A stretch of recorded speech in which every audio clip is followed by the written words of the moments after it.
This is the Lyndsay Stafford Show. Welcome back to the Lyndsay Stafford Show. I am here with Kyle Staude, who is going to talk to us a little bit about what he does, which is plumbing and water filtration systems. So stay tuned because he's going to share some good insights with us here about the water in Tennessee and why you need to talk to him. This episode is powered by Stafford Solutions, your non-equity business partner focused on helping businesses to be more profitable, more efficient, and more effective. Kyle, welcome. Thanks for being here. Thanks for having me. Happy to have you. Thanks. Glad to be here. Yeah. It's exciting. So beautiful day in Tennessee. Not really. It's kind of drab today, but it's worse. Warm. At least it's warmer than it was, Could be right? worse. That cold weather can stay in the past. Yes. Please. Amen. I was on my last guest. We were talking about saying goodbye to your snow blowers when we moved to the South. Where are you from originally, Kyle? I was actually born in Nashville, but I grew up just north in Bowling Green, Kentucky. So you are a rare unicorn. Ish. Yeah. I'm local-ish. Well, you were born here. That's pretty rare. I remember the good old days when Opry Mills Mall was Opryland. Wow. The theme park. Yeah, I remember the good old days. Opry Mills Mall is potentially one of the worst designed malls I've ever walked in. And I spent 20 years in retail. So I have been in a lot of malls. Just the fact that it is one square. Like, yeah, that's it. You can, if you are here and you need to go here, there's one way to go there. You gotta walk around. Yeah, there's no other options. I had Opry Mills in my market when I was with Nike. Okay. The Converse store there. And I also had, did I have Eagle? Yes.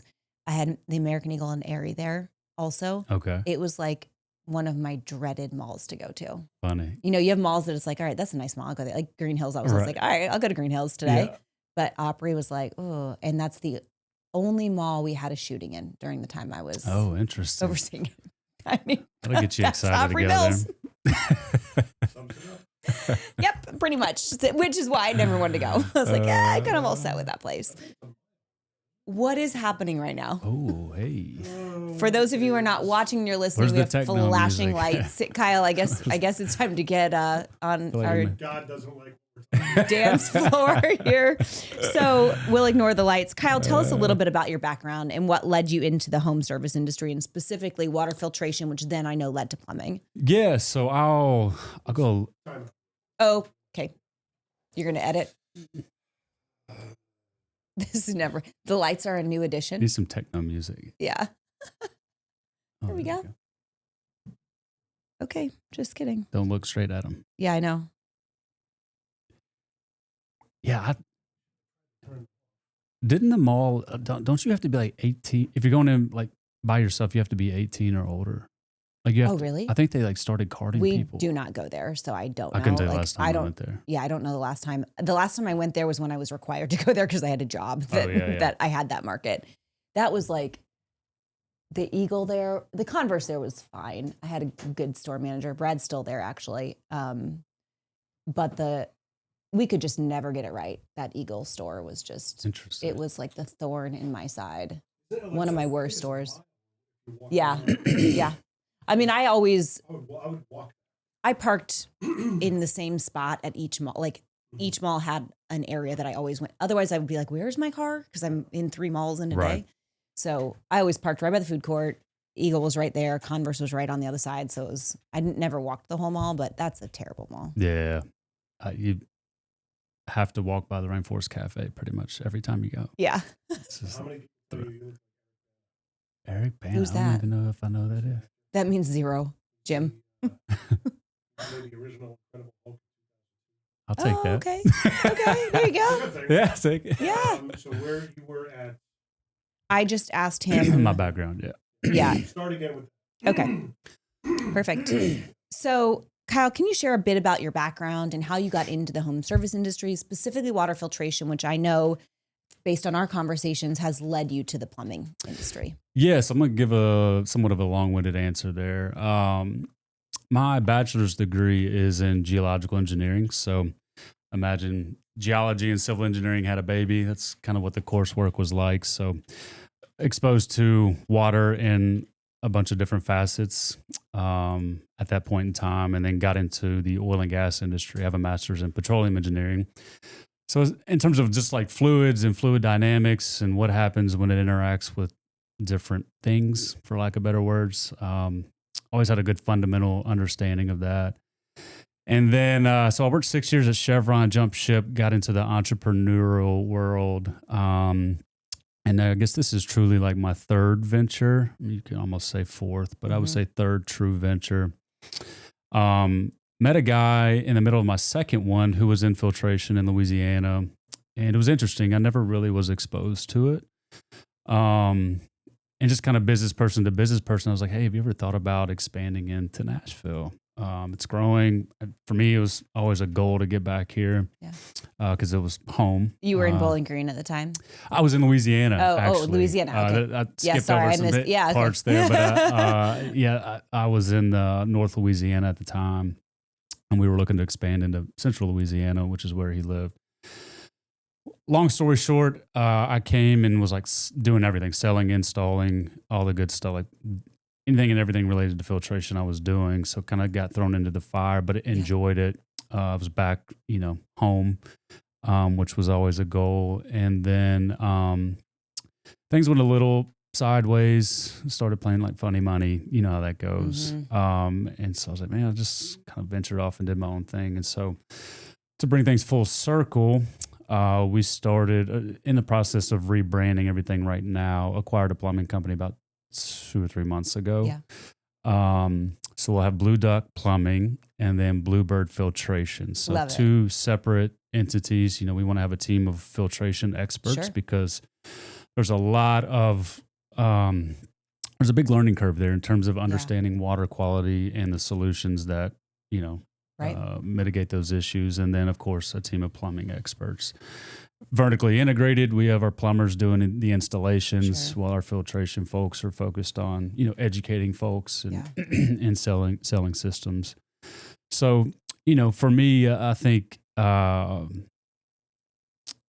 can get really behind something like, especially if it's a passion project. My first venture was a passion project, and this one, having the, kind of the nerdy background with geology and whatnot, and then understanding that our water, what's in our water, and that you're actually, bringing value to people, whether it be their health or protecting their infrastructure.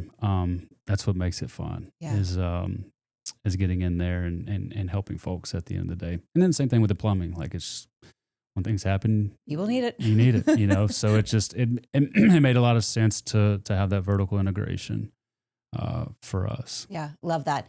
And I think it's so common. I work with a lot of business owners, and to hear it's rarely your first adventure that is your final stop. And we've talked a lot about this, but I love the staying in the same sphere where it's like, okay, well, this business connects to this one. They feed each other. They support each other. It just makes sense. 100%. So I love it. I'm excited for your new adventure. Thank you. So you operate both in water filtration and in plumbing. How do water quality and overall home performance connect for homeowners? Yeah, that's a great question. I think for example, when a water heater goes bad, somebody just thinks, I've had it for 10 years, it's time. I don't think water quality is front of mind for most folks, which is fine because it's kind of out of sight, out of mind in a way. Between there's two main issues with our water. One is contaminants. They zap it with a bunch of chlorine. The Cumberland is one of the main sources of water for Middle Tennessee, so you can imagine pesticides and agricultural runoff and anything else that can feed into that river from a contamination perspective. We're exposed to that in our homes. It goes through a treatment facility, but it's called treatment and not filtration facility for a reason. Not that they don't do some level of filtration. They're operating within a certain budget and can only do so much. So by the time it gets to the home, we still are exposed to contaminants. And then the other, which is kind of where the geology comes into play, the predominant geology around Middle Tennessee is carbonate. But you've probably heard the term limescale. So limestone specifically is the rock type. And within limestone, you have calcium and magnesium, which are soluble minerals. So when water interacts with it, it picks those up. And that's what ends up in our homes as scale buildup. So you can see it on your faucets. It's what's building up in your water heater, expediting that water heater going bad. Excuse me. If you have like glass shower doors and you see a film on there, that's hard water. And so that's where we come into play. We educate folks like on water quality and how it does, there's obviously the health component, but how it can Right. damage your infrastructure, your plumbing, your appliances, anything that has water going through it is going to be corroded quicker over time with all that Sure. junk, for lack of better words, in your water. Yeah. It's an investment in the home's future, but also in your health. 1000%. Yeah. I love that. So what are the biggest issues homeowners face today when it comes to water quality and indoor air quality? Yeah. So I think just the knowledge around it, I've been drinking hose water Yeah. since I was a kid and I'm fine, which Yeah. is fair. I did it as a kid too. When you start to dive down the rabbit hole and inform yourself or we're sharing the knowledge, it becomes a little eerie in a way. I recommend people, instead of me trying to sell people on it or tell people, I always defer. There's a website. It's ewg.org/tapwater. You can put your zip code in, click on your utility, and it'll show a list of contaminants that they've deemed as, flagged contaminants in your water. So they've taken, they've taken a sample from your zip code, done a full panel test on it, and highlighted specific contaminants. And so when you actually have, take the time to look at those, then go throw it in Google. Hey, what is the risk of having traces of chloroform in my water? And, the health risks. Yeah. And it starts listing it off. That's just one of the many contaminants. It's like, oh, interesting. Right. And you talk to folks like, for example, it's not a filtration is not a cure-all. It's not going to cure cancer or anything. But when you start to connect it to some of the smaller health PFAS issues that and we all have, yeah. if you've ever seen Aaron Brockovich, Mm-hmm. the contaminant that movie was based on is hexavalent chromium or chromium-6. There's traces of that all in Middle Tennessee's water. Obviously, not to the degree necessarily Yeah. it was there, but it's still there. And so when you start to learn like what's in the water, and then another good thing that website does, if you scroll down, it actually has a table that shows you what type of filtration will get that contaminant out of your water. So you'll see inactivated carbon, which is a part of our whole home systems. You'll see a term called ion exchange, which is simply just softening the water, so removing the hard minerals. It also does some level of filtration on stuff like, I believe, like strontium and some other harder minerals. And then you have reverse osmosis, which is more of a drinking water consumption filtration system. We can do a whole home. It's just extremely expensive. And so that's a good educational tool that we use. And it's a third party. It's unbiased in terms of like trying to sell you something. Yeah. That I always recommend people to look at. And once you start going down that rabbit hole, that's where it gets that sense of urgency of like, oh, maybe I do need to invest in something to protect myself and that's just more of a health resource. Forget the hair and skin benefits, right? Because that's all part of it too. Yeah, softer skin, softer hair. Like it's pretty wild. You see, within a day of installation, you'll notice a difference. Wow. For sure. Aaron Brockovich is such a good movie. It's a great movie. It's a classic. Oh my gosh. I loved that movie. Timeless. I might want to watch it again, actually. How do you educate customers on systems like water filtration and reverse osmosis so that they feel comfortable making the decision? Because when you could be speaking French to me and I would not really know a difference when you talk about the minerals and things like that. And yes, I was talking to Matt, who you met on the way out, was here earlier. I think business owners, homeowners can be the same in the sense of, we're just busy. So you're making decisions with limited information and you make them quickly. Yep. Most people do. You can take time to learn about things, but sometimes that means you never actually take action. Sure. So once they decide, oh, this, I'm fearful about this, I'm going to take action on this. How do you educate them to help them know what's right for them? Yeah, great question. So that website is a great resource. Typically the way we work is we'll schedule like a 30-minute, we'll call it a consultation. But part of that consultation, obviously we're looking at the home to see where things would need to go, what's required from a plumbing perspective. So kind of looking at things from a plumbing perspective versus just, coming and selling filtration products. But we also do our own kind of display or water tests. So there's like 2 or 3, sometimes 4 specific tests. Like just keep it very simple. So we'll do a chlorine test. If you don't have chlorine, you got a bigger problem because chlorine is used to kill the bacteria on the way while it travels to your home. We'll do what's called a precipitation test. It's a great visual just to see like it precipitates or brings to out of solution those hard minerals. Sure. So it's a good visual to say like this is the buildup that, Right. or this is what's building up in our our plumbing and appliances. I like to do what's called I've coined it as the sudsability test. So I have your standard tap water, which is hard water. And then I have a small like water softener that I'll bring in, run it through so fun. you get a chance to kind of see what it looks like. And then I'll have a container of soft water and I'll just drop, it's just soap in a fancy bottle. You throw some drops in there, shake it up. And when you see like how much that soap suds up in soft water versus hard water, it's like you ever done laundry and noticed like it's still got a musty smell? Yeah. It's because those hard minerals are not allowing your soap to suds up. You're selling me right now. I'm like, I wash dishes and I put so much dish soap Yeah. And they on probably end my up spotty sponge to get it to sud. Yeah. Oh my gosh. Okay. But notice it, like you'll notice it when you shower. Like you can use a fraction of the soap and still it's more than enough. Crazy. Yeah. Wow. That's amazing. And people just don't know. So what's been the most effective way that you've built trust and credibility in, because it is a competitive home market, Sure. home services market? I think, and this is something, I learned early on from my dad. He was in the car business and sales all his life. And so, dad didn't like no, but he wasn't pushy. Mm-hmm.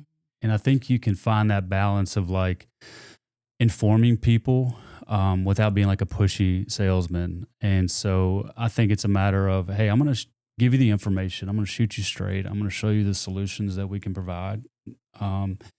If you want to work with us, great. Like you need filtration, whether it's with us or somebody else. Sure. I highly encourage you to invest in something. And so for me, it boils down to relationships and just building that trust. So if you don't want to go with me, that's fine. But I hope you do invest in it because you need it at the end of the day. I think once people get a chance to just work with us and our team, I think all of us take pride in just, kind of being what you see is what you get. We're just kind of good old boys and girls. It's like women just very honest. Like we're not trying to finagle you into doing something that you're not comfortable doing. So yeah, I think that's where we hang our hat, just as an entity, a brand overall. And Dave and I have had the honor and pleasure of getting to know you.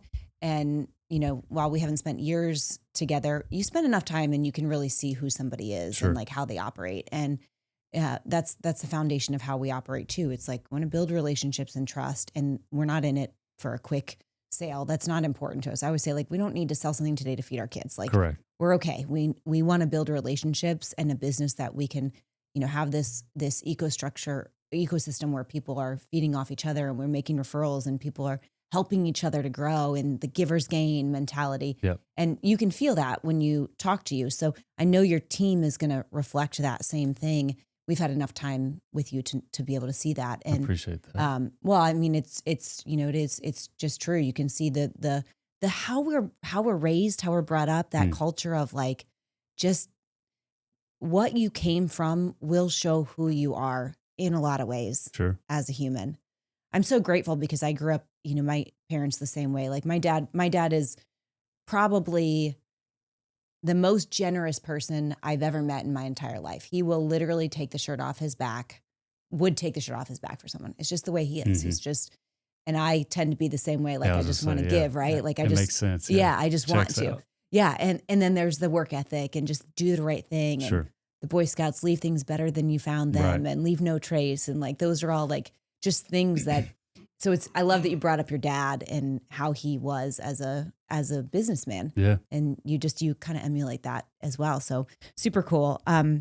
Okay. So this is a good question, actually. How important are online reviews, local SEO, digital presence for getting to know home services business today? Oh, great question. I mean, whether it's filtration or plumbing, I mean, we're in people's homes. And if we're in an apartment right now, but I've owned a home and I'm like, I don't want just some stranger that I'm questioning. Yeah. If I need to be somewhere, can I leave them there without me being there type situation? Mm-hmm. That's the way I always look at things is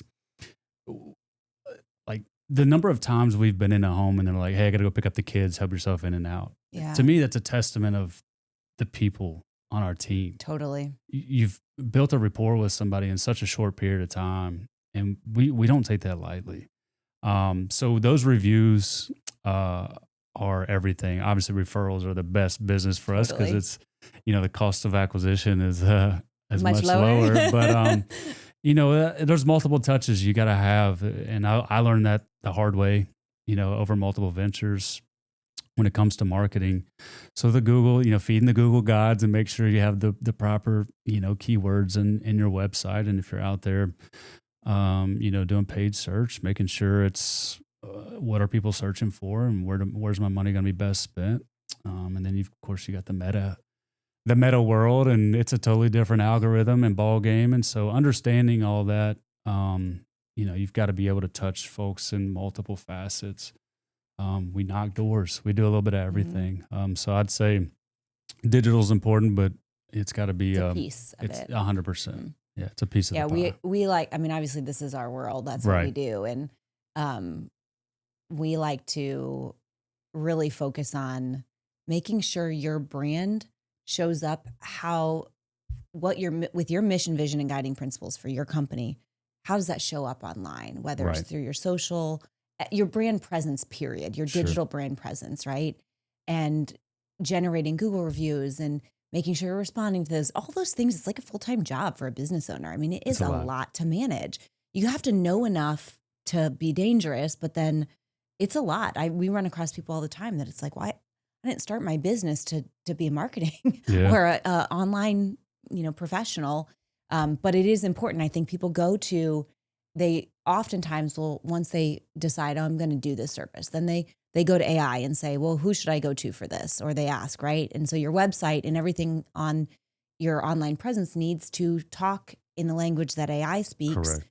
Most developers are not doing that right now. At the time of us filming this, if you were to talk to most website development companies, they've not evolved to speak the language of AI. I know this firsthand. Right. And you got to find one that does the things that AI is going to need. And one of those I'll just give one tip is you have to have FAQs on your website. If you don't have FAQs, you're missing out on a lot of organic search. For sure. So anyways, I'm going down a rabbit hole though. No, it's all good. I'll move on, but it really is just about bringing, not even about the paid marketing, but it's about, does your brand show up everywhere online consistently, accurately? Is it up to date? Do your phone numbers work? Phone number being on your Google business profile is a huge miss for a lot of companies, not having it be accurate. Anyways, all right. Well, we won't go down the marketing rabbit hole. What are some misconceptions homeowners have about their water systems, do you think, right now? What do you see the most? This is an interesting one. Okay. So we're going to talk specifically filtration on that? Yeah. Okay. Some of the most common, I guess rebuttals, if you want to call it that, is, I'll just use my fridge filter, which is fine. But it's not fine. It's not. It is, but it isn't. And it's a little exaggerative, but it makes the point. It quite frankly is just a Band-Aid on a bleeding wound for multiple reasons. So that's great. It's just a small carbon filter. So yeah, it gets the chlorine out and some other contaminant. Better than nothing. Yeah. But you only get that benefit when you drink that water. The problem is you're still washing your hands in regular tap water. You're not pulling it out of your fridge and then washing your hands in that. Yeah. You're still bathing in it. Our skin is the body's largest organ. Yep. It's also one of the most, if not the most porous, and you're absorbing that chlorine. I saw an interesting statistic, and don't hold me to this, but if it is true, it's kind of wild. I didn't even read the article, but the headline said you can absorb up to, I think it was like a gallon of chlorine in a 10-minute shower or something like that. It was something astronomical, which that might be a little off, but the point is Jim's going to search it right now. Search it. Fact check. Find out. But regardless, you're still absorbing those contaminants through your skin when you're showering, when you're washing your hands, when you're brushing your teeth.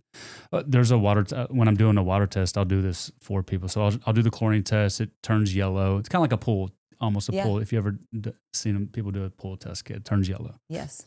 I'll put water in like a small bowl and I'll just set my hand in it for 30 seconds, 60 seconds. I'll do that same test and it will not turn yellow because it just absorbed into my skin while sitting there talking to them. And it's just a good, again, another visual. When you actually see it, it's like, oh, well, it becomes no longer becomes a sale. It's like, oh, this is like a real problem. I actually need this. It's like insurance. You have to have it. So that carbon, and really just a drinking water system in general, that there's still scale buildup in your plumbing and appliances. So just when you start to frame it up as like, there's really a bigger problem beyond just like the drinking component. And those carbon, there's actually a test we do. It's called total dissolved solids. It's a stick. You stick it in the water. Middle Tennessee water is going to be anywhere from like 100 to 200 parts per million, which probably means nothing to most people. But that carbon filter reduces that by maybe 15%. Wow. All of our drinking water systems that we install are reverse osmosis quality, which is filtration on steroids. Mm-hmm. That's 95 to 99% reduction overall. So truly getting all the junk out of there. So I'd say that's one of the most common misconceptions. Another one that's pretty common when it comes to like soft water. People use the term like slimy and slippery. Yeah. It is an acquired taste, but people think that like stuff is being added into the water. And that's simply the experience you're getting by removing that calcium and magnesium. Your body's oils are allowed to do what they're supposed to do. There's actually a chemical reaction that happens between those hard minerals and your skin that prevents your oils from doing what they're supposed to do. Yeah. It's also the same, similar, that prevents your soap from sudsing up. So there's a reaction between those hard minerals and that soap. So that's why when you remove those, it's a very different experience. Wow. Your skin, it almost feels like you already put lotion on when you get out of the shower. Your skin's softer, your hair's softer, and you're protecting your plumbing and appliances at the end of the day too. It's just kind of like, I feel like it's one of those things that we talk about drinking out of the hose when we were kids, but the world is different now. Very different. The chemicals that are used are different. You could also probably take an apple right out of the grocery store 100%. 20 years ago and eat it without washing it. And today it's like, oh, I better put some vinegar on that. Yeah. And I'm trying to remember, was it a cereal? There was some food where they showed like the ingredients back, 30 years ago and ingredients in that same food now. And it's like, just a few things and a lot of things. And totally different. I think it's a great point. Like the dynamics of our day to day are just very different across the board. So yeah, that's a great point. Yeah. There's so many more things that are out there that are landing in our water that weren't there 20 years ago. For sure.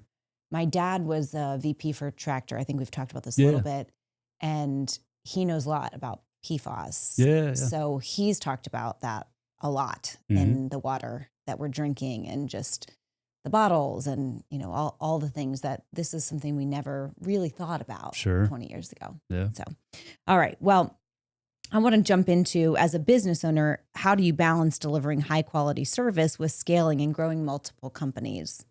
And I know the answer is always lack of sleep. Yeah. It's always an interesting answer here. Yeah, that's such a great question. And I was kind of alluding to it in my mind when you were talking about, having to learn marketing principles. Like I go back to my first venture and it's like, you literally are everything. You're the bookkeeper, you're the marketing person, you're the everything, and you still have to run a full-on operation. And so I think what's allowed us to really hit the ground running, obviously learned a ton over, was it like 6 to 8 years, is like having, good people that you can delegate roles to, whether it's, internally, like some of our sales folks or our plumbers, or a team external, like you guys that can we can have collaborative conversations. The good thing about diving all in is you learn a lot. So when you sit down and have a conversation with somebody like yourself, you at least, we can have a back and forth conversation. Yeah. Like we can have I can use some of the buzzwords and at least make it sound like I know what I'm talking about. And so you're really able to have a truly productive, collaborative conversation. And then you're kind of hands off for the most part. And I think being able to delegate, which is tough to do as a business owner, trusting people is so hard. to do. Like finding good people and then finding good people that want to work is very challenging. Amen. And but, I mean, just like you guys, we're here for the challenge. And Yeah. we've been very lucky to find some great folks. And then I think another thing too is understanding that nobody is going to care as much as you do. And that's a tough pill to swallow, because you have to temper expectations. So like, if they didn't go above and beyond to do something, well, is that a fair expectation of me when that's not their responsibility? Right. And so man, that was a tough lesson learned. So I don't even know if I truly answered that question. Yeah, you did. I mean, I But- think it's about leveraging other people, knowing what you're good at, staying in your lane, leveraging other people, evolving and growing to trust, which is very difficult. And we have the whole, I've shared this story before. I had a conversation with someone who's no longer on my team, but this person said, well, we were talking about expectations. It was like, I don't know, a few months in. And she said, well, how long? I said, well, you should be going, the attitude is above and beyond. Like that's what our culture at our team is, right? That's what I expect. And she said, well, how long do I have to do that for? And I was like, you're not going to like my answer, but Right. it's forever. Right. That's what we do here. Sure. Well, they're no longer, with us. Great person, just wasn't the right fit. Sure. And I think that finding good people who want to work and who have that, the culture today is very different than the culture that existed for you and I growing up. Sure. Of, it's 110% effort. Yeah. I think there's so much, and it's not everyone. So I'm speaking in the blanket terms, and I understand this doesn't include everybody, but the generations that are coming into the workforce are not typically how much can I give to show that I'm great? It's usually, what do I have to get done here? Right. What's the minimum I have to do to get by here? And there's a totally different, and I have teenagers. So it's about, for Dave and I, it's about raising them to have that, I'm going to do it right the first time, go above and beyond, show the extra effort. And it's those conversations, and we could go down a whole rabbit hole here, which we won't. But I think parents are so removed from so much that these phones have taken over, and kids are not held to the same level of expectations. Yeah, I think you use an important word, and I'll use it in a different context, but culture. Mm-hmm. And it goes back to building a culture is hard to do as well. But man, it's fun to build it. And when you do, then you get people who like trust you. And then if they trust you, then it becomes a much more of a two-way street. I guess there's the willingness to like learn and mold into the culture that you've built, because you're around good people that do good work, that just want to do the right thing, work hard, play hard type mentality. And so I think culture is another thing that's extremely important when building a business, a brand, whatever the case may be. If you're going to have a team of folks, like culture is going to be a big driver for the growth potential of that endeavor. So. And getting clear on what that looks like. So when we do a workshop for businesses, we always start with, what is your mission, vision, and guiding principle? And we've got, exercise that we do to get there. John, who's our lead consultant, he and I will do this together. And it's like, whether it's branding or operations, you still have to operate under the foundation of who are we, why are we doing what we do, and what's our standard? And if you can start with those and then build everything else around there, the rest is not easy, but it's simplified, right? Sure. So you have this filter of, well, no, our values are this, so we don't do that because that doesn't align with our values. And I've shared this on my podcast before, but we just took it down because I'm upgrading things in our house because we've been there 8 years. And so we need to, the farmhouse style stuff is out. So we're taking that out. But I had this sign painted actually 10 years ago in our first house in College Grove. And it was just this, on this board, and it said our family values, and it had 5 values there. And it hung in our kitchen. Now it's in the basement by the sauna. So it's still in the house, but it's not in the kitchen anymore. But that would be, especially as the kids were young, and be like, no, integrity. Like, we don't do that because this is a value of ours. And I think that businesses miss this. So many business owners like, oh, I don't have a mission statement. Like that doesn't really matter. It's just a statement people put. No, it's how you decide these are the priorities of our business. So we do these things and we don't do these things because Right. they don't align. And I think balancing growing a business, if you have that set of core values, guiding principles, and mission statement for your team to say, well, no, this is the way we operate. So we don't, my example of we just go above and beyond. Like Right. it's in our mission statement that we deliver more than we say we're going to. Sure. So if you don't have that, then this isn't a good fit for you. Sure. I'll take that a step further. That creates a consistent customer experience. Exactly. So that trust that you build with a customer strengthens. Exactly. If I send Jim and I send Bob and they have the same high quality experience, well, the likelihood of them referring us to one of their friends becomes much higher at Right. that point. And so, yeah, no, that's All about the culture. Yeah. And I mean, and then sleepless nights and working 12-hour days and working on the weekends and all those things the too. behind the scenes stuff that is not, Yeah. not seen. There's so But- many like memes or whatever floating around that are like, I wanted to work for myself so that I didn't have to work at 9 to 5. And now I work now I work 24 hours a day or something 7 silly to like that. midnight, But yeah, but you know what? There's a different passion when it's you're building it your way. And when I worked for corporate, I worked for incredible organizations. I have a lot of positive things to say about Nike Inc., about L Brands, about AEO, but I'm so grateful for those experiences. But I was still, when I got a phone call at 7 a.m. on a Saturday or at 5 p.m. on a Sunday evening, it was annoying. It was like irritating, right? And now it's like, if something's happening in my business, it might be inconvenient, but it's a different feeling when you're working 24/7, but it's for yourself. It is. There's a couple of examples I can think of. I got an email at like 11 p.m.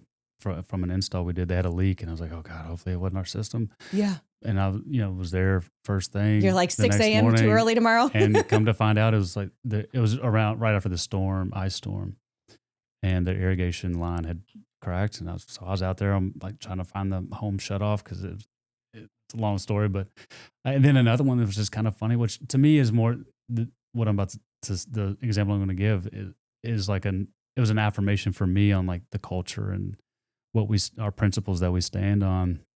There was a guy, Lizzie and I were getting ready to go to a comedy show, and I get a text like, "Hey, there's like a small like drip leak. It looks like it's coming from the system. Like, is there any way we can come check on it?" And I was like,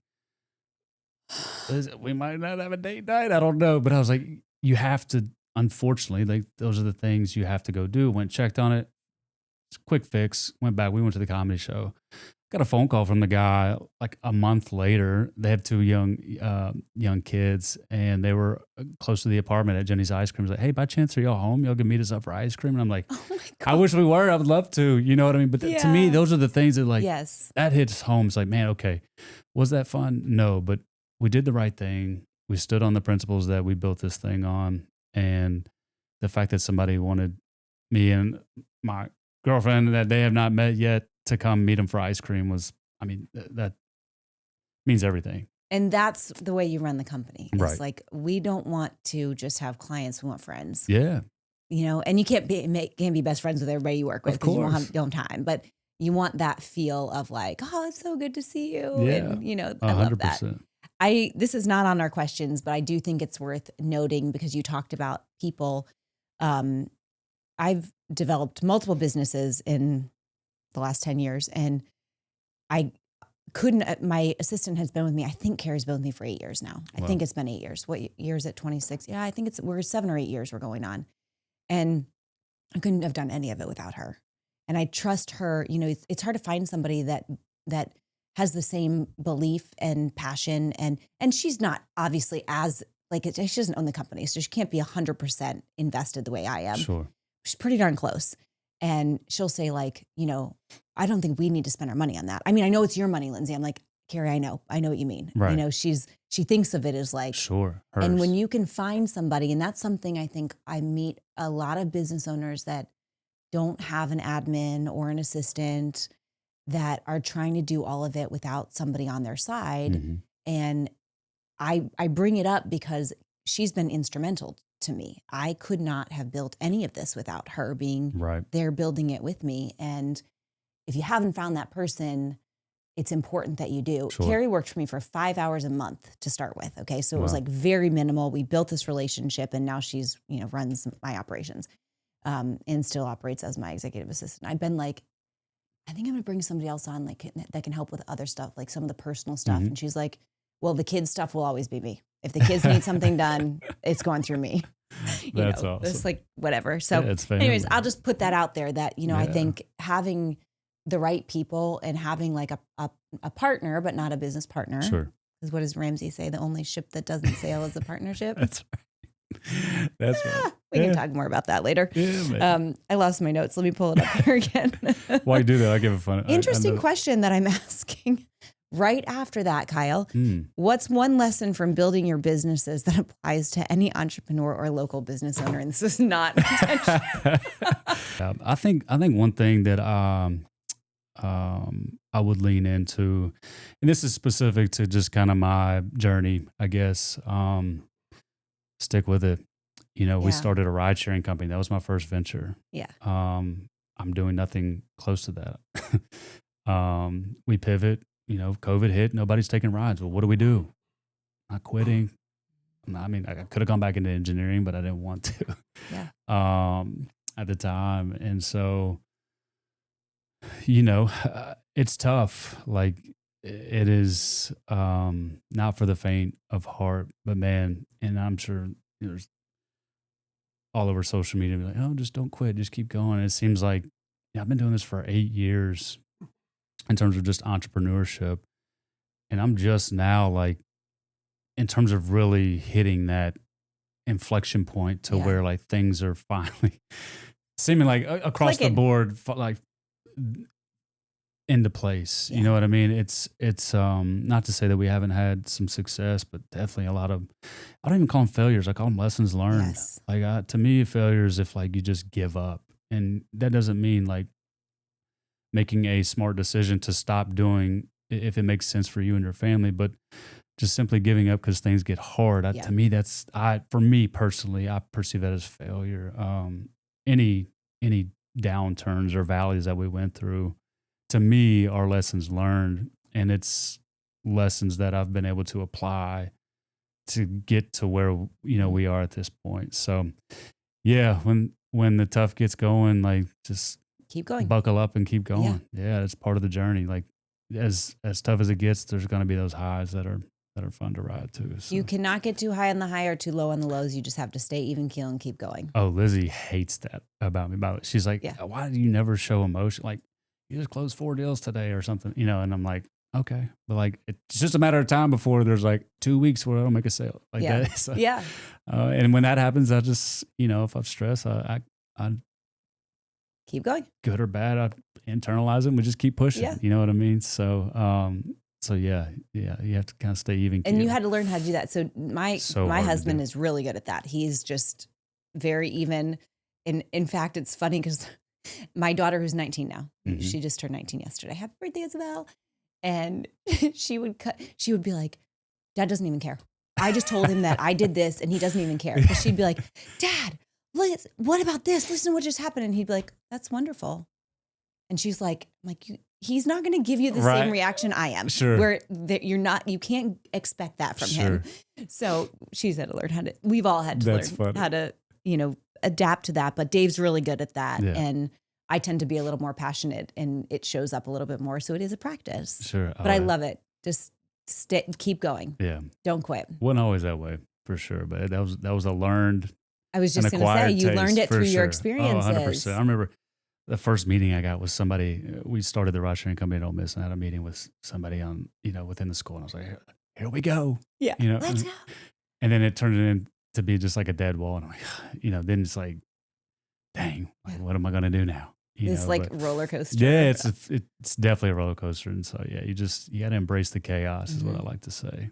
I always look at it like the same thing. Like you learn lessons, and there's always this, like, for me, it's about, okay, I don't like how that went. What could I do differently going forward in order to make that not happen? Or where did I go wrong? I was actually saying this to my sister this morning. We're really close. She's in West Haven. And so we don't we voice memo back and forth all the time because we both have kids. So it's like at our convenience, Right. but we have conversation that way. And I was saying to her this morning that, you know, when you think about as you learn lessons, there's always something you could do differently. Even if somebody else was made a huge mistake or they dropped the ball, there's always a part of it. If you look internally and go, okay, but what was my part in this? What could I do better next time? What could I change? What could I evolve to be different or better? And in entrepreneurship, it's just doing that all day long, every day, multiple times with every lesson that you're encountering. A lot of conversations in the mirror, and a lot of tough ones for sure. Yeah. I think it spills over into personal life. Like I Totally. I was, not to get too far down the rabbit hole, but like growing up, I was always like, I cared way too much what other people thought. And I was like, was scared to fail. Yeah. And I think entrepreneurship like really thickened my skin just as an individual. And I think I have so many places and areas of my life to grow as an individual. But I think one of the more powerful tools that I have developed over the last, I guess, decade is, man, self-awareness. Like, hey, I screwed up. Like, I'm sorry. But being able to have that honest conversation with yourself in business is very it's crucial, because if you're unable to to identify what is really an opportunity to grow, then you're just going to continue to dig a deeper hole. Right. And so, you hit the nail on the head with that one. And if you don't accept, I was trying to say accept, kept saying expect. If you don't accept that you will make mistakes, and it's about how you overcome them. It's about what do you do to rectify that situation when it happens, right? 100%. No business owner is perfect. And I've learned that by watching other people do a really good job of not getting emotional, acknowledging, doing what they can to correct it, and move on. Yeah. And for me, the hard part is removing the emotion of like, oh my gosh, I can't believe that. And Dave is much better at like, we can't spend time being emotional about it. You just have to fix it. Yeah. And just another lesson that you learn in the process of growing. And look, when you do screw up, it's like, obviously there's been times where we dropped the ball with a customer. Hey, that's on me. That's on us. How do I make it right? Even if it wasn't me, hey, it's on me. Like, that's your responsibility as a business owner. Yeah. 99% of the time, customers are like, hey, I appreciate you just like shooting me straight and taking accountability for it and making it right. Right. Like actually just going out of our way to make it right, which is just the right thing to do. But it's shocking how many people are like, that's like, they just let us be, or whatever the case may be. So just little things like that make such a big difference. Well, in the entrepreneurs that don't evolve and grow personally and don't take accountability for the actions and the balls that they drop are the ones that never truly see success. Yeah. Because entrepreneurship is a journey of personal development. I was in Barnes and Noble with my daughter a couple weeks ago after spring break. We didn't get a book that she needed for school, and she had to have it the next day. So no Amazon. We had to go to Barnes and Noble. Of course. It was like a week shipping on Amazon. And we walked by the personal development section. I was like, oh, I've read that. Yep. All those. Oh, that's on my reading list. And it's just this business of entrepreneurship is accepting that you are taking the challenge of how can I become a better human and develop myself every day. And when you work for someone else, you don't have to do that the same way. So anyways, we're getting a little heady here. No, but it's all true, right, though? Very true. I got one more question for you. I've gone totally over.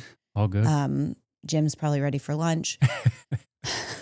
What excites you most about the future of home services, especially as more homeowners focus on health, efficiency, and smart home systems?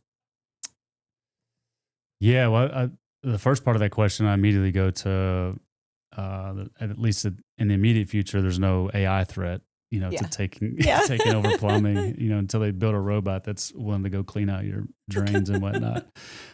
So that's encouraging. There's this kind of big wave of like young kids getting into the technical schools again. And so, a lot of kind of the old heads getting out of the game, and there's this big gap in the home services market. And so when this opportunity came about for the plumbing, I was like, A, it's vertically integrated, but B, the opportunity probably the upside really is truly in the plumbing versus the water filtration. And so that really excites me, being able to interact with people, like the relational components of it. I actually had coffee with Rick this morning. We finally got to meet. He's a cool cat. That was a lot of fun.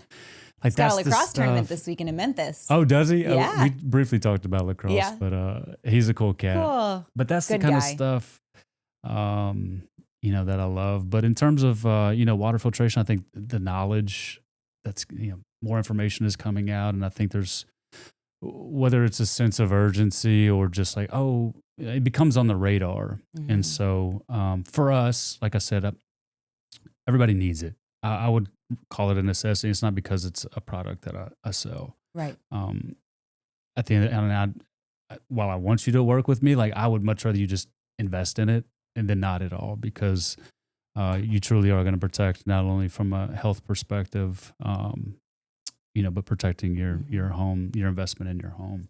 There's only so many things that we can control in our day to day, and that water quality is now one of them. Yeah. And so, I would say those are the two things that really excite me. Is I think we're, at least for now, protected from AI taking over the home services space, and then just helping people, and actually bringing value to people's lives. I love that, making a difference. Yeah. The world is, I do feel like the current state that we're in, there's, we've got dyes being removed from foods, and we're making a lot of progress in areas that we've been going the wrong direction in for a long time. And part of that is health and wellness. Peptides are all over. I personally use peptides on a almost daily basis. Nice. And there's so many things that we're doing. We're more aware, I think, and conscious.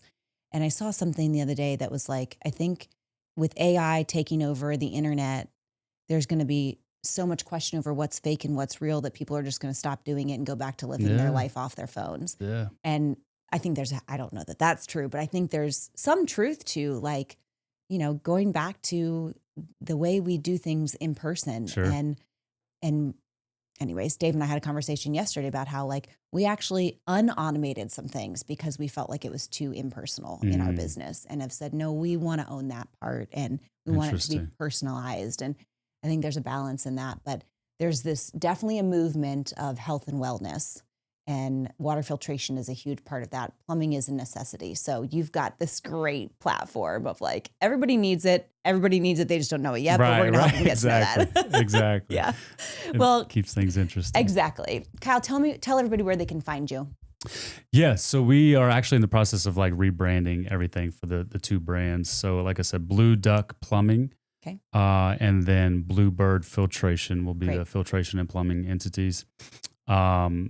So it's bluebirdfiltration.com. Okay.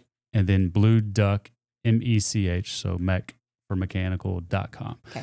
Those will be the two domains. We're working through getting those set up right now. So hopefully by the time this is released, when you go to it, it'll be there. Awesome. We'd love the opportunity to, give your listeners, a complimentary water test. We'll come do the display, the whole dog and pony show, and then present some solutions and see if that works for them. Great. Well, I hope everybody calls you. Thanks for being here with us today, having me. This Kyle. Is awesome. Yeah. Thanks for listening. Thanks for tuning in to another episode of the Lyndsay Stafford Show. Again, this was Kyle Staude, and he's got Blue Duck and Bluebird Plumbing and Filtration. Thanks for watching, everyone. If you found value in this episode, please like, share, comment, rate, and review, and subscribe.